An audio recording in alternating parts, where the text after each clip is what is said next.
Baik, selamat pagi teman-teman semua. Baik, pertama-tama marilah kita panjatkan puji dan syukur atas kehadiran Tuhan Yang Maha Esa, karena berkat rahmat dan kasih karunia-Nya kita masih bisa melanjutkan perkuliahan kita pada hari ini. Di sini kami dari kelompok 1 yang akan membahas tentang kelompok 2 yang akan membahas tentang fonologi dan morfologi. Sebelum itu ada kata pepatah yang mungkin yang tidak semakin kita dengar nama kakak saya. Maka dari itu perkenalkan, saya Amal Yudhwan Sumare-Mare dan rekan saya. Saya Tayo Tiani Sabritama. Saya Praiti Malawesi MD. Saya Dodi Sudan. Sebelumnya kami ucapkan terima kasih kepada Bapak Dr. Diklan SPD MPD selaku dosen pengampu mata kuliah keterampilan berbahasa Indonesia. Tanpa berlama-lama, izinkan kami untuk memulai kegiatan presentasi dan diskusi kita pada hari ini. Yang pertama, saya akan membahas tentang fonem dan bunyi bahasa. Fonem adalah unit terkecil dari bunyi untuk membedakan sebuah makna. Dalam ilmu fonologi, fonem sering diartikan sebagai suara mental yang dapat berfungsi atau digunakan untuk membedakan makna dalam bahasa tertentu. Misalnya, dalam bahasa Indonesia ada fonem dari kata batu dan patu. Pada kata batu fonemnya adalah B dan kata patu adalah P.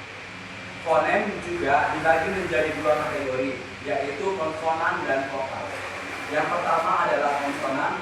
Konsonan adalah fonem yang dihasilkan dengan menghalangi aliran udara dalam saluran vokal.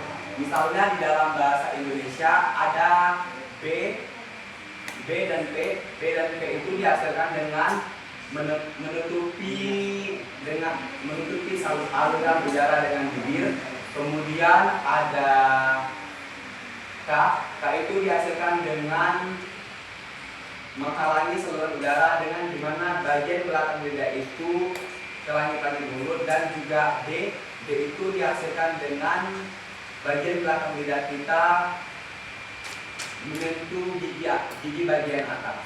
Selanjutnya ada vokal. Vokal adalah fonem yang dihasilkan tanpa menghalangi aliran udara dalam saluran vokal. Misalnya di dalam bahasa Indonesia ada kata A. A itu dihasilkan, bunyinya itu dihasilkan dari kita membuka rongga mulut kita dan mulut kita lebar-lebar. Kemudian I itu dihasilkan dengan mengangkat bagian depan lidah kita, dan U dihasilkan dengan mengangkat bagian belakang lidah kita. Fonem juga memainkan peran penting dalam membentuk struktur dan memaknai. Dengan kita memahami fonem, kita menjadi mengerti bagaimana bunyi itu menjadi kata-kata dan bagaimana sih kata-kata itu dapat diinterpresentasikan kepada pendengar. Karena kalau kita tidak memahami fonem dengan baik, maka kita akan sering salah arti baik yang dari kita dengar dari lawan bicara kita. Misalnya tadi kata batu dan patu, jika fonemnya itu tidak tepat, maka itu mengandung arti yang sangat berbeda dan signifikan yang membuat lawan bicara kita itu tidak paham. Selanjutnya akan dijelaskan oleh rekan-rekan saya, disilakan.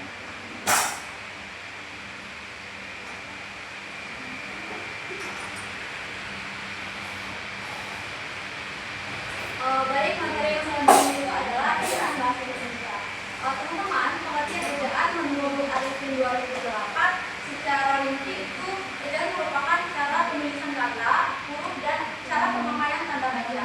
Sedangkan menurut Yulianto dalam buku 2015, ejaan itu merupakan cara penulisan kalimat dengan memperhatikan penggunaan huruf dan tanda baca. Dan secara umum, ejaan itu merupakan ilmu yang mempelajari bagaimana ucapan atau kata yang diucapkan oleh seseorang itu ditulis dengan perantara lambang-lambang atau macam-macam bentuk. Nah, teman-teman ada yang tahu nggak ejaan yang kita pakai sekarang itu apa? Ya, benar, EYD. Tapi edisi yang kelima ya teman-teman, itu berlaku sejak tahun 2022. Adapun fungsi ejaan secara umum itu adalah untuk mempermudah kita memberikan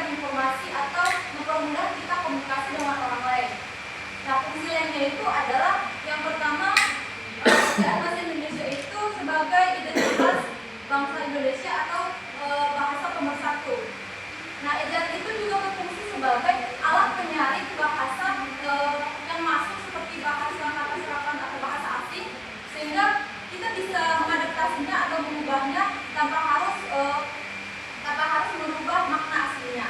Begitu teman-teman. Nah, dari tahun 1901 sampai sekarang ini ada 7 ejaan. Jadi ejaan itu sudah berubah dan berkembang selama bertahun-tahun.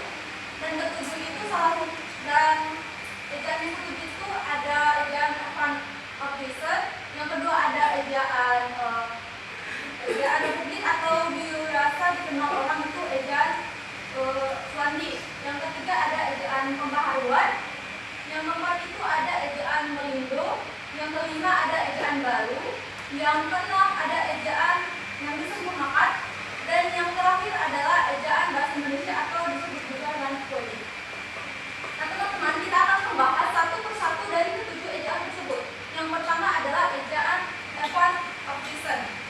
Nah teman-teman tahu ejaan Evan of Reason ini adalah ejaan yang dibuat oleh kolonial Belanda pada masa itu, yaitu pada tahun 1901, yang bernama Carles of Evan of Reason. Nah, Carles Evan of Reason ini membuat ejaan itu menggunakan bahasa Melayu dengan menggunakan aksara Jawi atau Arab Mundur, teman-teman. Nah, yang menjadi ciri khas atau perubahan utama dalam ejaan ini adalah penggunaan huruf U itu menjadi OE. Ya, teman-teman. Jadi aku kurang kita untuk mengucapkannya, tapi teman-teman bisa lihat untuk huruf U itu yang dinamakan OE. Contoh soalnya itu adalah di sini umur. Nah, dalam ejaan Evan of Reason itu umur itu kalau diubah menjadi OE, gitu teman-teman. Nah, ejaan Evan of Reason ini ada juga huruf J itu diubah menjadi DJ, atau dalam contoh soalnya itu jalan menjadi jadi ada kata D di depan, gitu teman-teman. Nah, ejaan yang kedua itu adalah ejaan Republik atau sering juga disebut ejaan Swandi. Mengapa teman-teman? Karena orang yang pertama meresmikan ejaan ini adalah Mr. Rafael Swandi itu pada tahun 1947. Yaitu seorang menteri pendidikan dan kebudayaan. Nah, ejaan Swandi ini juga merupakan ejaan yang pertama setelah kemerdekaan Indonesia. Jadi perubahan utama atau yang menjadi ciri khas dalam ejaan Swandi menjadi ejaan Evan of Reason. Nah, kalau di Republik itu yang harusnya tadi U menjadi O itu kebalikannya. Jadi O itu diubah lagi menjadi U. Boe itu menjadi U. Begitu teman-teman. Itu yang berlaku dalam ejaan Swandi. Selanjutnya ada Ra, koma di atas rakyat. Nah, kata koma ini dalam ejaan Swandi itu bisa dihilangkan, bisa juga diganti dengan K, teman-teman. Jadi menjadi rakyat. Jadi ada huruf K di tengah. Nah, selanjutnya ada yang ketiga ejaan pembaruan. Nah, ejaan pembaruan ini kan tujuan tadi untuk menyederhanakan ejaan Swandi tadi, yang mungkin agar lebih dipahami teman-teman. Namun ejaan ini mengalami gagal diresmikan oleh beberapa hal. Ini terjadi tahun 1956. Alasannya yaitu adanya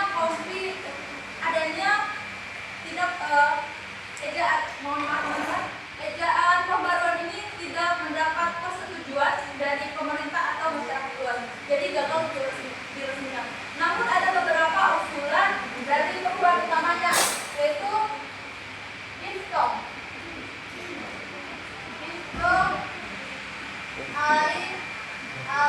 itu diubah menjadi AY, ini AB, dan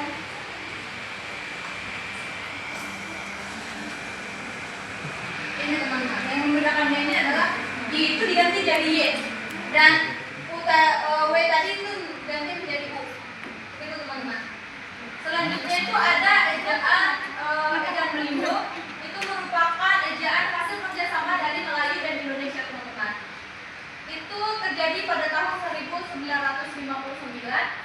Namun gagal juga diresmikan karena beberapa faktor. Faktor utamanya itu adalah adanya konflik antara kedua negara tersebut, jadi gagal diresmikan.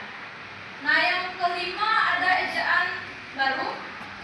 Ejaan ini diresmikan pertama kali oleh Menteri Pendidikan dan Kebudayaan yaitu Sarino Manggun Pranoto. Itu diresmikan pada tahun 1966.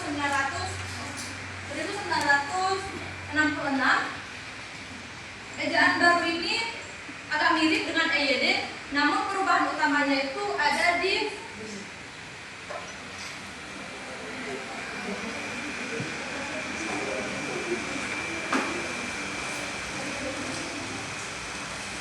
sini teman-teman. Jadi EYD yang pada ejaan sebelumnya itu diubah menjadi J. Misalnya Cin itu diubah menjadi cinta. Jadi TJ itu diubah menjadi huruf C, begitu teman-teman. Itu yang terjadi pada ejaan baru. Selanjutnya ada NJ, itu diubah menjadi NJ. Misalkan do, nah itu diubah menjadi nyonya. Nah, pada ejaan baru ini juga sudah ada masuknya kata serapan seperti F, V, dan Z. Begitu teman-teman.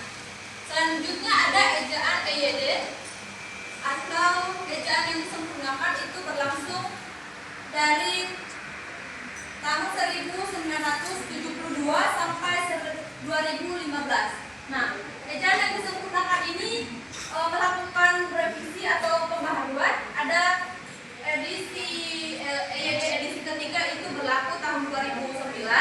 Ada edisi 4 itu berlaku tahun 2015, dan edisi yang kelima yang kita pakai sekarang itu berlaku tahun 2022 teman-teman.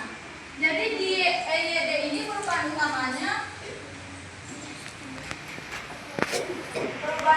itu adalah cetak miring itu digunakan untuk penegasan. Jadi kalimat yang dicetak miring yang seperti ini, yang dicetak miring itu fungsinya untuk penegasan, dan cetak tebal itu untuk menegaskan kalimat yang dicetak miring tadi teman-teman.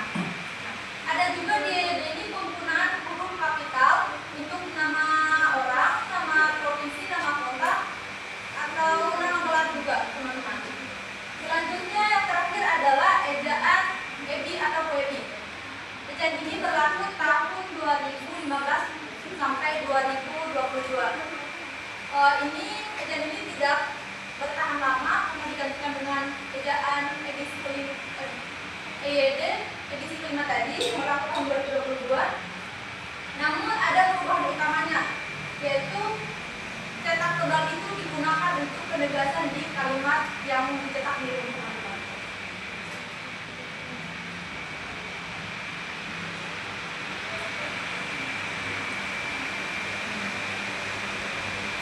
Jadi ini dicetak tebal untuk menegaskan kalimat miringnya, begitu teman-teman. Ada juga sama seperti EYD tadi, penggunaan tanda baca, penggunaan huruf kapital, ataupun kata serapan tadi seperti V itu sudah mulai digunakan. Itu kan maksudnya dari bahasa asing, V, F, dan Z, begitu teman-teman. Itu saja materi yang bisa saya jelaskan. Materi selanjutnya akan disampaikan teman-teman. Baik, di sini kita akan masuk ke materi ketiga, yaitu kata, bentuk, dan makna.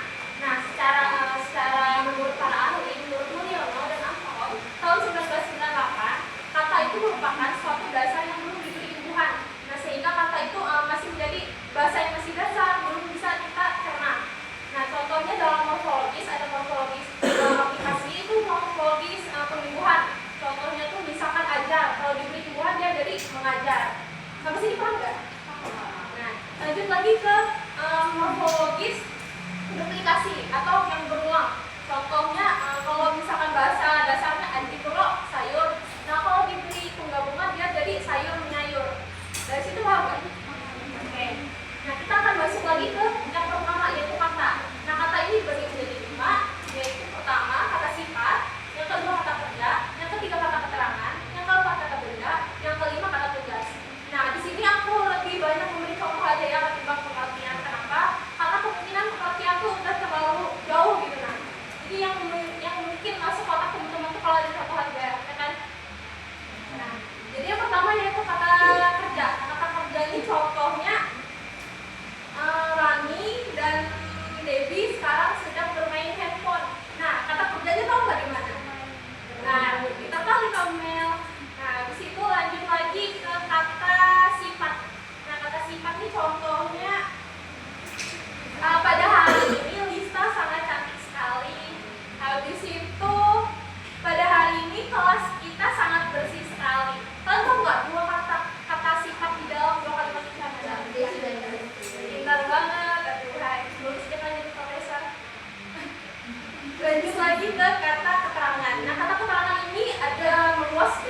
lagi.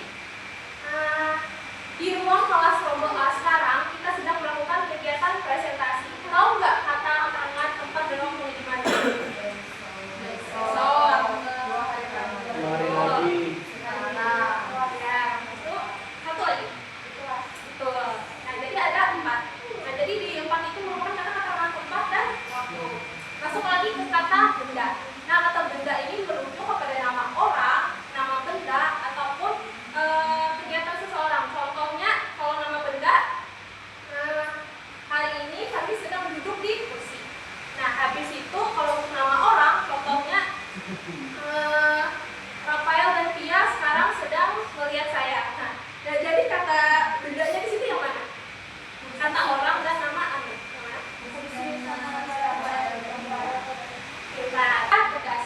Nah, kata tugas ini adalah kata yang digunakan untuk menghubungkan dan menegaskan serta membuat seorang pembaca atau pendengar yang mudah mengerti dan menjadi alur yang mudah dideskripsikan. Contohnya, Mutia dan Despina hari ini mau pergi ke kampus untuk makan di kantin. Nah, kata tugasnya di mana nih teman-teman? Dan tahu nggak? Dia tuh cuma satu kata kecil, kata pendek, dasar banget. Betul. Terus? Betul. Nah, jadi ada kata dan ke. Nah, itu merupakan kata tugas itu untuk menghubungkan sebuah kata-kata itu menjadi jelas dan rampung untuk pendengarnya memahami. Nah, itu tadi merupakan pembahasan untuk kata. Masuk lagi ke bentuk. Nah, bentuk ini ada bentuk dasar dan bentuk yang sudah Nah, jadi misalkan di bentuk dasar, contohnya dia tuh sama kayak morfologis tadi. Contohnya, misalkan kalau kata dasar kayak ajar kan itu kalau diberi hubungan dia jadi mengajar. Nah, ada sebuah kata yang nggak bisa kita beri hubungan menurut KBBI itu sendiri. Soalnya ada kata-kata yang tidak bisa kita beri hubungan karena itu melanggar konteks KBBI tersebut. Misalnya, hari ini kita mau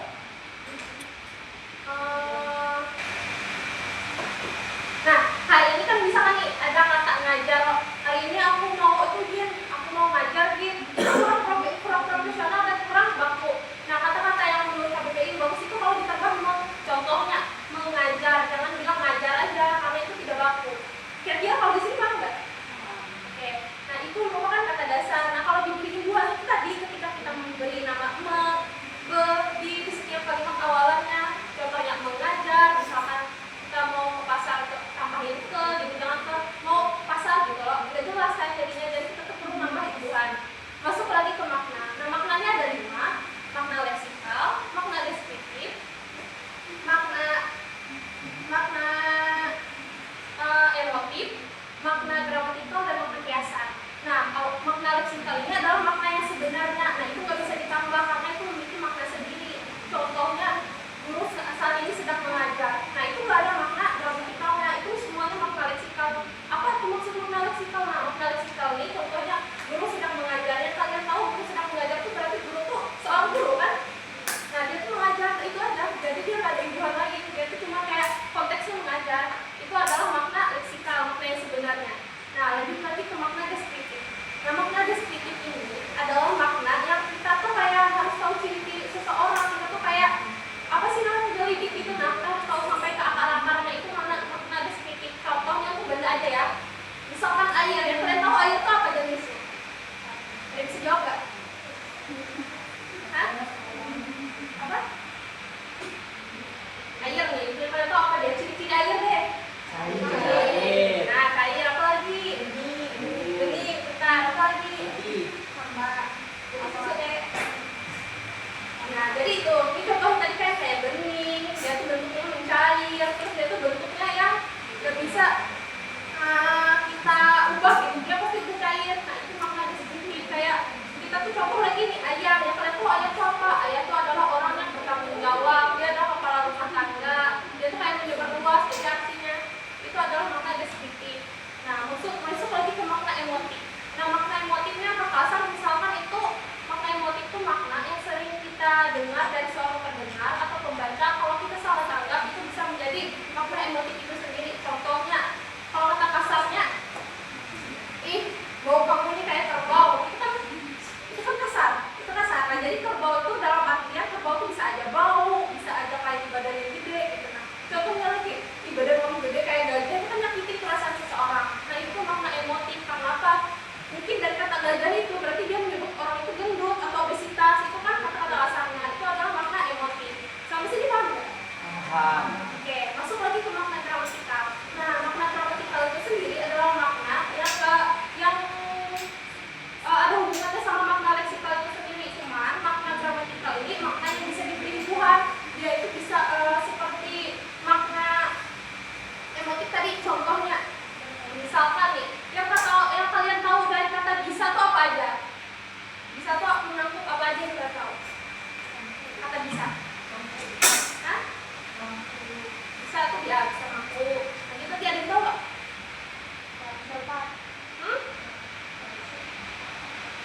namanya racun kan. Ya, nah bisa nih, penjelasan bisanya misalkan hari ini kita bisa belajar. Nah bisa tuh mencakup beberapa arti. Habis itu ada bisa ular, itu kan racun. Nah itu adalah makna gramatikal. Nah bisa tuh seperti kata-kata yang dilakukan sesuai fungsinya sendiri. Nah jadi misalkan fungsinya hari ini kita bisa melihat, itu fungsinya untuk melihat, bisa itu artinya untuk melihat. Habis itu kalau misalkan kita temukan iya ada bisa ular, nah itu artinya untuk racun. Nah dia tuh menyesuaikan fungsi dan tempatnya. Itu adalah makna gramatikal. Masuk lagi ke makna kiasan. Nah makna kiasannya mungkin ada yang tahu nggak? Nggak tahu. Nah makna kiasan ini sendiri adalah makna yang seperti makna emotif tadi, tapi dia lebih kayak bahasa yang sangat nyakitin. Contohnya, kalian tahu tikus berdasi? Apa sih artinya? DPR. Jadi kalau tikus berdasi itu kan maknanya kan koruptor di negara ini, yang itu kan sering dipakai orang kalau di berita-berita. Nah itu lebih meluas, dia lebih tajam lagi dan lebih baku. Contohnya lagi, dia si panjang tangan. Nah itu tandanya pencurian. Nah itu dia adalah makna kiasan tadi. Ada juga nih kalau ada orang bilang dia adalah si kembang desa. Kok ada si kembang desa? Berarti dia cantik. Nah itu adalah makna kiasan. Itu adalah makna yang dibuat-buat untuk itu tuh ada gabungan dengan gaya bahasa majas. Jadi dia tuh menjadi bahasa yang sangat mungkin yang kita kenal gitu. Nah contoh yang lain itu dia si bintang kelas. Nah bintang kelas itu bisa jadi dia tuh orang yang pintar atau mungkin orang yang dikenal OTD-nya bagus atau semacamnya. Itu bisa menjadi makna kiasannya. Nah jadi itu itulah penjelasan saya mengenai tata bentuk dan makna. Kira-kira paham nggak sampai sini? Kalau dari anak-anak kira-kira paham nggak sampai sini? Paham. Oke, makasih ya. Sekian dari presentasi saya, akan dilanjutkan oleh teman saya.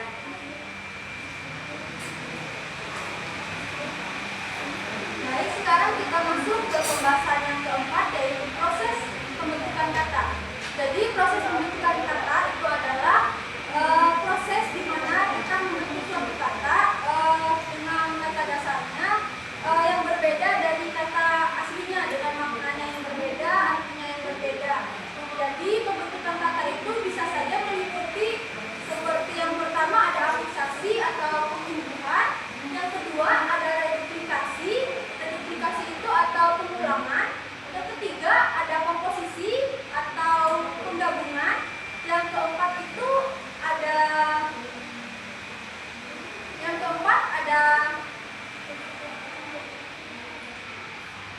pemendekan atau pemangkasan, yang kelima ada pengeponiman, dan yang keenam ada peminjaman kata. Jadi kita masuk yang pertama dulu, pengimbuhan atau afiksasi. Jadi pengimbuhan itu adalah proses di mana kita menambahkan imbuhan di dalam kata dasar. Imbuhan itu bisa ditambahkan di awal kata, di tengah kata, di akhir kata, ataupun di awalan dan di akhir sebuah kata dasar secara bersamaan. Fungsinya itu untuk menambahkan imbuhan. Fungsinya untuk memberikan makna yang berbeda, arti yang berbeda, dan juga untuk memberikan kelas yang berbeda dari kata dasar tersebut. Jadi menurut Katamba,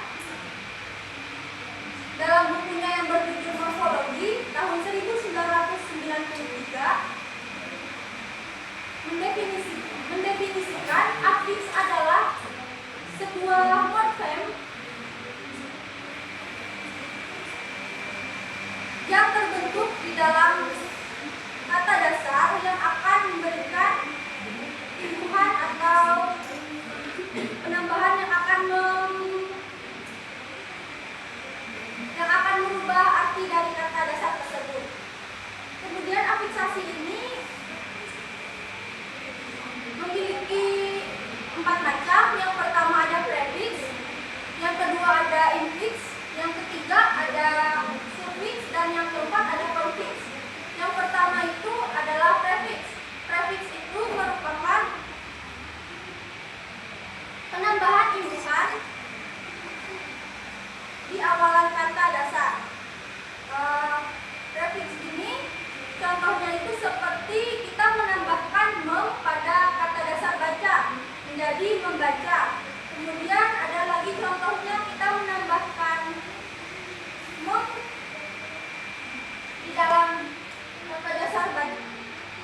dalam tunggu. Jadi contoh afiksasi yang pertama ini prefiks ini yang pertama itu kita menambahkan kata mem dalam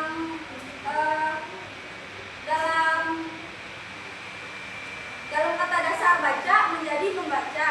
Kemudian kita menambahkan mem juga dalam kata dasar gambar menjadi menggambar. Kemudian kita masuk yang kedua yaitu infiks. Infiks ini bisa juga disebut sebagai sisipan. Dia letaknya ada berada di tengah-tengah kata dasar. Contohnya itu seperti sisipan kata guru yang kita tambahkan em di tengah-tengahnya menjadi guru. Kemudian ada juga kata getar yang kita tambahkan sisipan er di tengah-tengahnya menjadi gemetar. Kemudian ada juga contoh kata gigi. Gigi yang kita tambahkan sisipan di tengahnya er menjadi gerigi. Nah, oke, seperti itu. Kemudian menurut Bauer juga pada tahun 1998 infiks ini merupakan unsur untuk menyatukan dua kata atau dua bentuk yang terpisah. Kemudian kita masuk lagi yang ketiga. Yang ketiga itu ada surfiks. Surfiks ini merupakan imbuhan yang kita tambahkan di akhiran sebuah kata dasar. Contohnya itu seperti yang pertama contohnya kata dasar baca yang kita tambahkan akhiran an menjadi bacaan. Kemudian ada juga contohnya seperti kata nikah. Nikah ini kita tambahkan an jadi nikahan. Nah, seperti itu. Kemudian kita masuk yang keempat lagi yaitu konfiks. Jadi konfiks ini adalah penambahan imbuhan di awalan dan di akhir sebuah kata dasar secara bersamaan. Nah, konfiks ini contohnya itu seperti kata dasar baca tadi kita tambahkan awalannya pe, terus di tengahnya baca dan akhirnya an, jadi pembacaan. Terus kita ambil lagi contoh kata nikah tadi yang kita tambahkan awalan ber, tengahnya nikah, terus akhirannya kita tambahkan an, jadi pernikahan. Seperti itu teman-teman.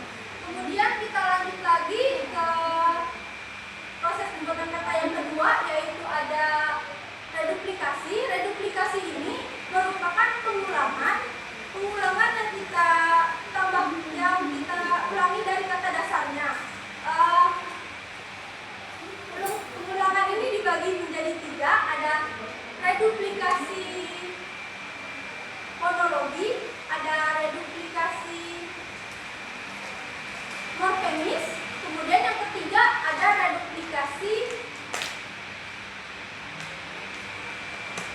maaf teman-teman, yang pertama ada reduplikasi fonologis, yang kedua ada reduplikasi morfemis, dan yang ketiga ada reduplikasi boleh cek dulu gak sih? Aku lupa yang ketiga apa. Jadi reduplikasi ini terdapat tiga bagian. Yang pertama itu ada reduplikasi fonologis, yang kedua ada reduplikasi morfemis, dan yang ketiga ada reduplikasi sintaksis. Reduplikasi yang pertama itu yang fonologis, dia itu bersifat fonologis, jadi bersifat fonem atau bunyi, jadi dia tidak mengulang kata dasar.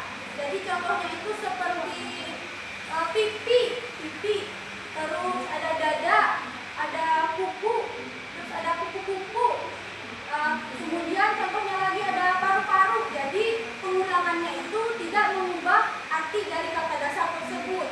Kemudian kita masuk yang kedua. Yang kedua itu ada reduplikasi morfemis. Nah, reduplikasi morfemis ini yaitu mengubah arti dari kata dasar tersebut. Jadi morfemis ini adalah penggabungan dua kata atau lebih. Tunggu ya, saya contohnya itu seperti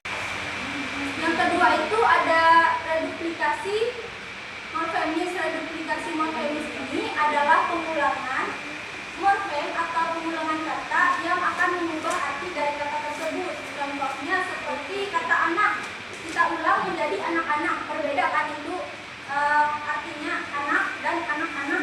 Kemudian ada juga kata warna yang kita reduplikasi menjadi warna-warni. Nah, beda kan, kalau warna itu kan spesifiknya, oke, misalnya warna merah, warna biru. Kalau misalnya warna-warni berarti warnanya macam-macam. Kemudian ada juga berlari-lari, lari dan berlari-lari. Kemudian kita masuk ke yang ketiga. Yang ketiga itu ada reduplikasi sintaksis. Jadi reduplikasi sintaksis ini dia itu pengulangannya bersifat menegaskan atau bersifat memperjelas makna dari kata tersebut. Jadi reduplikasi sintaksis ini contohnya itu seperti suaminya benar-benar gagal. Jadi kata benar-benar di sini maksudnya itu untuk mempertegas si gagahnya itu. Nah, jadi suaminya benar-benar gagah itu mempertegas makna dari si gagah. Kita juga bisa bilangkan kayak suaminya sungguh gagah. Nah, seperti itu. Kemudian kita masuk ke yang ketiga, ada komposisi atau pemajumukan atau penggabungan. Jadi komposisi atau pemajumukan ini adalah penggabungan. Komposisi ini adalah penggabungan antara dua kata atau lebih. Contohnya komposisi ini seperti rumah sakit tadi. Rumah sakit yaitu penggabungan kata dari rumah dan sakit. Kemudian ada lagi penggabungan seperti contohnya kumis kucing. Kumis kucing itu bukan berarti kumisnya kucing ya, tapi kumis kucing itu dia mengarah ke sebuah tanaman yang penggabungan dari kumis dan kucing. Kemudian kita lanjut lagi yang keempat, yaitu pemangkasan atau pemenggalan. Pemangkasan atau pemenggalan ini adalah proses di mana kata dasar itu kita penggal atau kita pangkas. Nah, jadi pemangkasan ini ada terbagi menjadi tiga. Ada singkatan, ada morfemik, ada singkatan, ada akronim, dan ada juga campuran. Yang pertama itu ada singkatan. Jadi singkatan ini contohnya itu seperti KTP. KTP itu kan kepanjangannya kartu tanda penduduk. Kemudian misalnya ada DPR. DPR itu kan ada kepanjangannya. Jadi DPR itu kayak Dewan Perwakilan Rakyat, diambil dari huruf awal-awalnya. Kemudian ada juga contohnya seperti HP. HP itu kan kepanjangannya handphone. Terus kita masuk lagi yang kedua itu ada akronim. Kalau akronim ini merupakan singkatan atau pemenggalan yang seperti utuhnya. Maksudnya bukan disingkat atau dipenggal sampai mau habis kayak itu, enggak. Kayak dia sebutannya kayak kata aslinya. Contohnya itu seperti puskesmas, yaitu pusat kesehatan masyarakat. Nah, habis itu yang terakhir kita ada campuran. Campuran ini merupakan penggabungan dua kata atau lebih. Dalam penggabungan ini terdapat pemenggalan. Contohnya itu seperti motel. Motel itu kan gabungan dari motor dan hotel kan. Terus kemudian ada juga infotainment, yaitu penggabungan dari information and information ditambah entertainment. Nah, itu saja pembahasan dari saya serahkan ke teman saya untuk melanjutkan.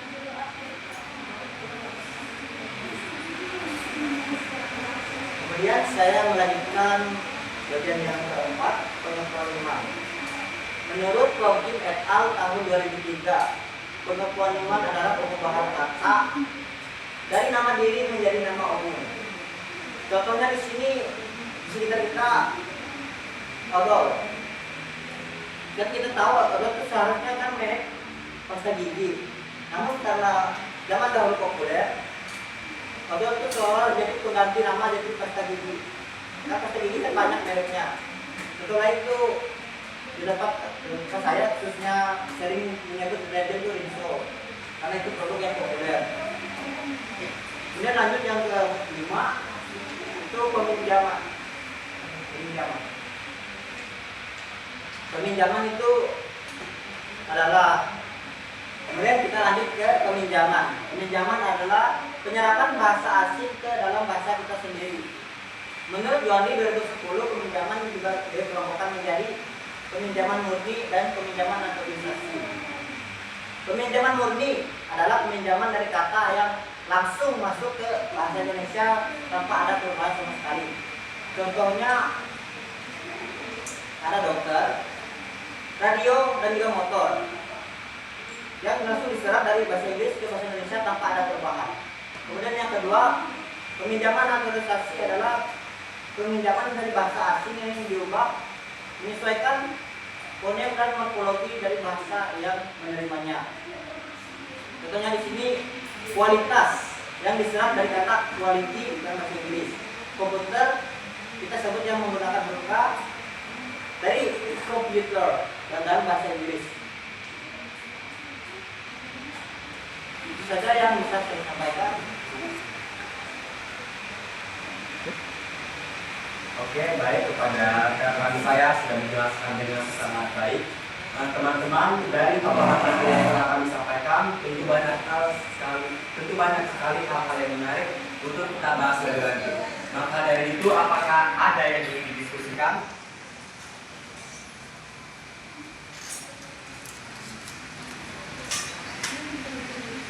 Jadi sesi diskusi ini akan kami bagi menjadi 2 bagian. Kepada teman-teman kami persilakan untuk mengangkat tangannya jika ingin mengajukan sebuah pertanyaan. Silakan.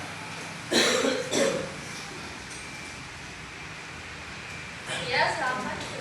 Baik, perkenalkan nama saya Fitri Sabdi dari kelompok 7. Ini saya ingin bertanya, apa yang dimaksud dengan bentuk kata dalam bahasa Indonesia dan bagaimana bentuk kata tersebut dapat mengalami perubahan seperti penambahan imbuhan, pengulangan, atau penggabungan, sehingga itu menghasilkan makna dan fungsi yang berbeda dalam sebuah kalimat.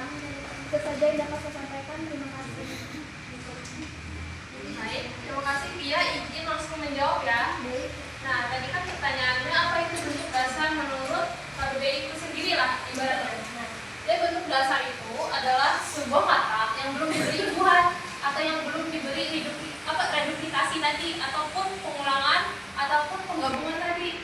Nah, itu tadi adalah kata dasar. Itu kayak ngasih kata-kata yang udah menjelaskan awal, misalkan ajar. Itu kalau diberi imbuhan dia jadi mengajar. Nah, apa sih fungsinya sama reduplikasi tadi sama segala penggabungan? Nah, kalau untuk misalkan ada apisasi juga kan, apisasi itu penyembuhan. Contohnya aja ya, kayak ajar kalau diberi imbuhan dia jadi mengajar. Nah, kalau misalkan pengulangan kayak yang kata komentari keempat bilang tadi, contohnya warna, itu kan warna itu kalau dituju itu menjadi satu warna aja, tapi kalau ditambah jadi warna-warni dia menjadi keseluruhan gitu. Nah, lanjut lagi ke kata penggabungan, contohnya kayak misalkan kalau kamu dari satu kata doang, misalnya contoh rumah, nah itu menuju kepada rumah aja, tapi kalau kamu tambah rumah sakit dia menjadi rumah tempat orang sakit. Nah, jadi kayak penggabungannya itu disesuaikan melalui fungsi itu sendiri. Nah, jadi kalau mau menggabungkan itu lihat dulu tempatnya di mana, waktunya di mana, baru bisa kamu pakai. Itu kata dasarnya dan fungsinya untuk kata itu sendiri. Apakah dia puas dengan jawabannya? Baik, terima kasih. Terima kasih ya. Bagaimana? Apakah ada teman-teman yang ingin menambahkan jawaban? Baik, karena tidak ada, kepada penanya kedua kami silakan. Aisyah, silakan. Tadi kan kata Rosa, ajaran bahasa Indonesia itu selalu berubah. Nah, pertanyaan saya, mengapa ajaran bahasa Indonesia itu selalu berubah? Apakah ada penyebabnya dan kenapa?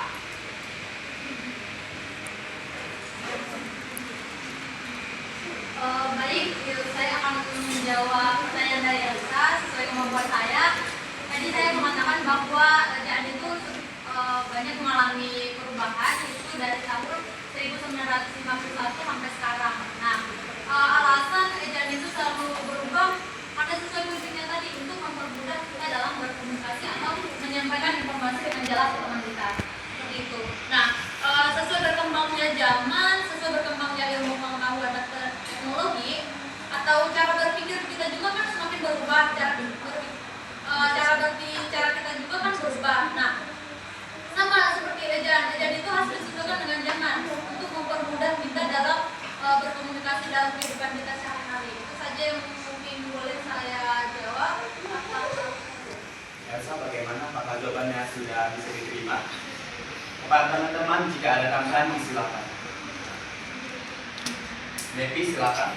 Kembali mengembangkan jawaban dari Elsa untuk pertanyaan Elsa tadi. Mengapa ejaan bahasa Indonesia itu berubah?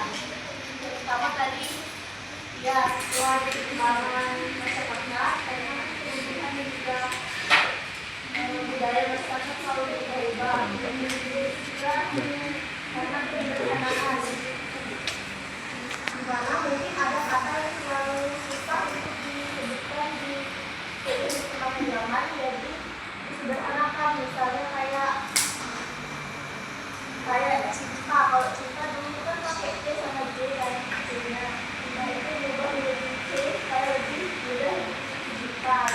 Kemudian juga ada pengaruh bahasa asing. Karena kan yang banyak tuh yang ngomong pakai bahasa Indonesia campur sama bahasa Inggris. Jadi itu juga bisa menjadi perubahan. Terus tadi ada juga yang dilakukan sama Doni, di mana perubahan kata menjadi kata kualitas yang juga dari kualitasnya bahasa Indonesia. Terus ada juga perubahan dari politik dan kebijakan pemerintah.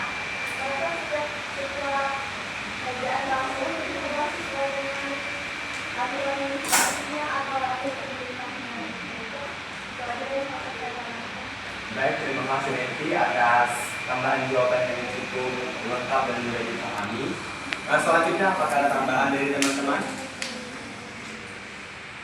Baik, karena tidak ada, langsung saja untuk penanya ketiga, disilakan untuk mengangkat tangan. Sofian, silakan, dipersilakan. Oke, terima kasih atas waktunya. Sebelumnya perkenalkan, nama saya Sofian Dwi Firmansyah dari kelompok Philip. Di sini saya yang ditanya yaitu apakah fonem hanya ada di dalam bahasa Indonesia? Jika ada bahasa lain, coba berikan contohnya. Mungkin saja tadi dari saya. Terima kasih. Baik, Sofian, langsung saja saya jawab ya.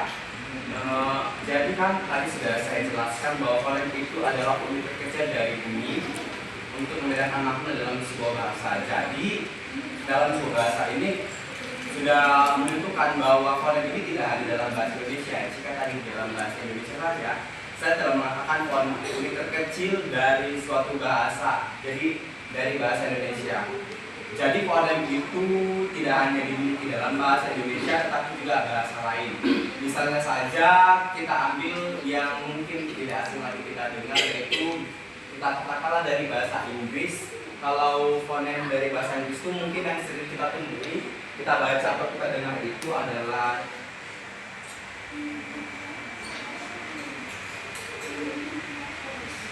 kata the, atau ini sering kita lihat di kata mungkin di kata they atau they.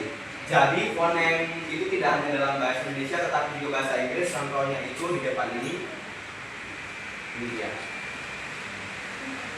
Jika tadi di bahasa Indonesia kita mempunyai alfabet seperti misalnya tadi yang A, I, U, E, O atau B, P, K dan lain-lain. Jadi kesimpulannya bahwa fonem itu kan bunyi, jadi bunyi itu terdapat di semua bahasa. Dan contohnya seperti itu yang sudah dijelaskan. Kepada Sofian, jawabannya sudah bisa dibilang sudah diterima? Ya. Pada teman-teman, apakah ada tambahan? Baik, karena tidak ada tambahan, kita akan masuk kepada sesi tanya jawab yang kedua. Kepada teman-teman, disilakan untuk mengatakan. Kepada Hillary, silakan.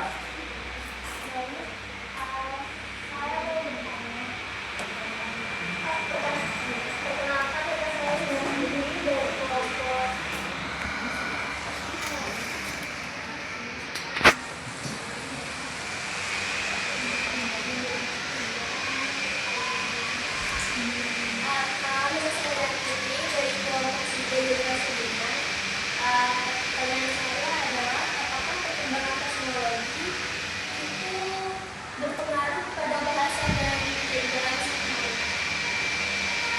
Baik, kepada pengaji apakah langsung dijawab? Baik, di sini saya akan langsung menjawab dari pertanyaan yang tadi. Jadi, apa pertanyaan tadi kalau diulang? Jadi apakah perkembangan teknologi itu berpengaruh pada bahasa dan generasi?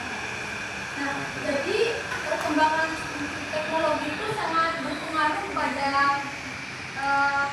ejaan dan bahasa kita yang sehari-hari, karena pada intinya kayak perkembangan teknologi yang digital ini, misalnya kita kayak gitu kan, terus itu kan bisa dia menimbulkan kata yang baru atau singkatan yang baru, karena misalnya kita ketik kan mau cepat-cepat gitu kan, jadi misalnya tunggu jadi TNG tunggu kayak itu. Terus misalnya juga karena kita dalam digital itu kayak lebih memprioritaskan kecepatan dan efisiensi. Kemudian gara-gara kita lebih mementingkan kecepatan dan efisiensi itu, kita juga jadi melupakan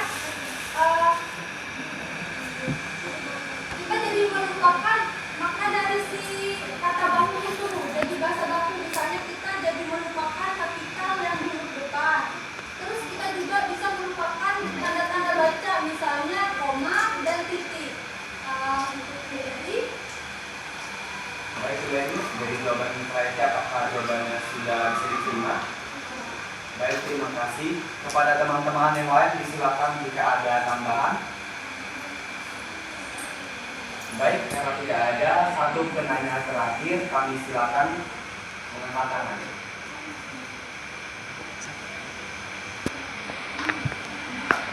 Rihadatul, disilakan. Baik, perkenalkan nama saya Rihadatul Soliha dari kelompok 7. Di sini saya ingin bertanya, apakah kombinasi kata yang berbeda juga membuat kata itu memiliki arti yang berbeda pula? Mungkin itu saja. Terima kasih. Baik, apakah boleh diulangi sekali lagi pertanyaannya? Baik, jadi pertanyaannya, apakah kombinasi kata yang berbeda akan membuat arti kata tersebut berbeda pula? Menjelaskan, mungkin itu saja. Memang nanti penyaji apakah langsung dijawab? Ini saya akan menjawab kombinasi kata memiliki arti yang berbeda-beda itu benar, karena setiap kata dengan kata yang lain itu memiliki hubungan tersendiri. Contoh, jadi sini saya akan memberi contoh antara kucing makan tikus dan juga tikus makan kucing. Dari kombinasi terletakkan kata tersebut memiliki arti yang berbeda. Kucing makan tikus artinya tikus yang dimakan. Kucing menjadi subjek, sementara tikus menjadi objek. Dan jika ditukar, tikus makan kucing, tikus yang menjadi subjek, dan kucingnya yang menjadi objek. Dan memakan itu menjadi keterangan dari kata tersebut. Baik, dari jawaban pengaji apakah Rihadatul telah dapat menerima jawaban? Kepada teman-teman apakah ada tambahan? Oh, Neti silakan.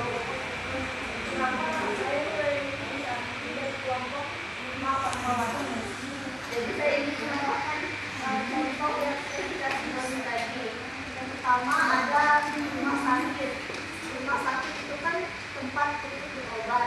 Tapi kalau misalnya untungnya dibalik jadi sakit rumah, itu kan kita kayak asing itu kayak nggak nyambung kan. Terus yang kedua ada meja makan. Kalau meja makan itu kan benda, meja kita makan. Tapi kalau kita balik jadi makan meja, itu kayak makan meja nggak masuk logika akal. Itu aja juga saya sampaikan. Terima kasih Neti atas tambahan dan contohnya. Apakah ada lagi teman-teman?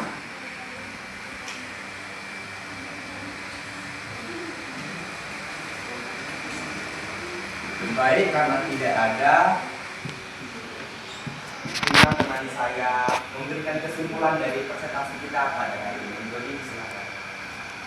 Baik, terima kasih atas bersamanya.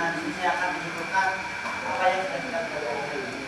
Yang pertama itu fonem, yaitu bunyi bahasa dalam pembicaraan sehari-hari yang memiliki makna-makna tersendiri. Morfologi tentang seluk-beluk kata dalam bahasa Indonesia. Kata unit terkecil dalam bahasa yang berfungsi untuk menyampaikan ide dan informasi. Kemudian ada jenis-jenis kata dan juga ada ejaan-ejaan yang sudah berlalu. Itu saja kesimpulan yang bisa saya sampaikan. Baik, terima kasih Doni. Jadi teman-teman, demikianlah presentasi kita pada hari ini. Kami menyadari tidak ada presentasi yang sempurna, maka dari itu kami minta maaf jika dalam pemaparan materi kita pada kali ini mungkin jawabannya kurang memuaskan atau penjelasan dari kami itu sulit untuk dipahami oleh teman-teman semua, karena kita semua di sini sama-sama belajar. Demikian presentasi kali ini kami akhiri dengan selamat pagi.